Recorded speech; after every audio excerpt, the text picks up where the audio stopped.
now. Hi, Paul Sackis, Good News Broadcast, speaking to Pauline Frommer. Hi, Pauline. Hi. You're from the Frommer Travel Guides, historic. Yes, I am.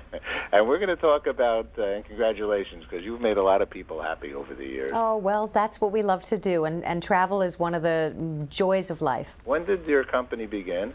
50 years ago. Oh, actually, Wow. now it's 52. My father was a GI during the Korean War, and he happened to be sent to Europe instead of Korea, started writing books for GIs there, and it blossomed into a line of guidebooks. Aha. So when he got there, he might have thought he was in Korea, so he figured he better make a book to know where he was going. Right.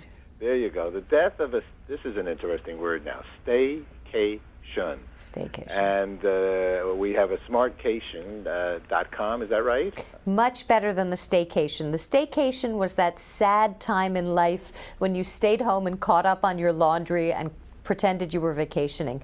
Now we're finding that a lot more people are going to be hitting the road this summer. We took a survey and found that 57% of North Americans plan to take vacations of 4 days or less. So they are getting out there, albeit for shorter trips. Okay, that's good news. Yeah, well, we're calling that the Smartcation. What we also found in this survey, which talked to about 2,000 people, was that people want to go to areas of great natural beauty, they want to get value for their money, and they want to go to destinations that have a lot of diversity so that they go to a place and they have so many adventures crammed into 4 days that it feels like they've been there for a week. And we're calling that the Smartcation. Okay, so give us an example. Well, I just was in British Columbia, in Canada. Oh, my goodness. I think that is the ideal Smartcation. Speak about diversity. You can spend 1 day at top wineries doing wine tastings, and you can go the next day and do a bear safari, as I did, or mountain biking,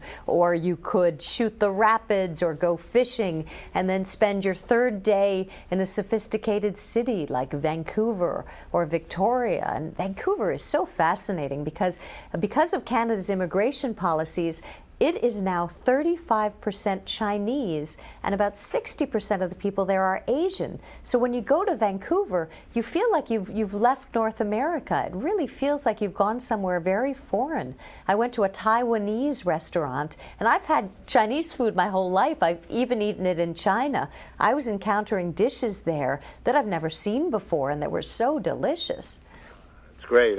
I'd be perfectly honest. It is one of the places I ended up working in California and never getting up there. Oh. But Victoria and Vancouver is definitely a destination to go to. These are bucket list destinations. They really are so beautiful. The food is extraordinary, and the scenery, it's like heaven. And do they still have some of the remnants of the Olympics? Yes. Oh, yes, absolutely. In fact, if you want to try that luging park that looked a little dangerous on TV, that's now open to the public, as is the peak-to-peak gondola, which links Whistler Mountain with Blackcomb, and it's an engineering marvel. Actually, it's the longest unsupported span in the world and the highest. So you can take that summer or winter, and the views are extraordinary. Magnificent. We have something called Good News Canada. We love this stuff.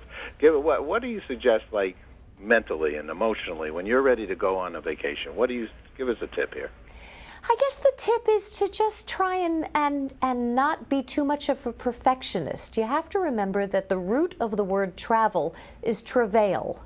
So things do go wrong when you travel, but if you can laugh it off and remember that it will make a great story, you'll have a much better time. And that should start actually when you start planning and when you get one of your guides and you're looking and you know what, packing, all those things, right? The planning is part of the fun of it. Yes, read our guidebooks, please, but also read historic novels and read books of history and art history so that when you go to a place, you really understand what you're going to see and can enjoy it more when you're there. Bring your vacation into your daily life with the learning you can do before you hit the road. Beautiful. Last question. What's good news for you? Because I know you have a live interview. I'd love to talk to you more. Okay.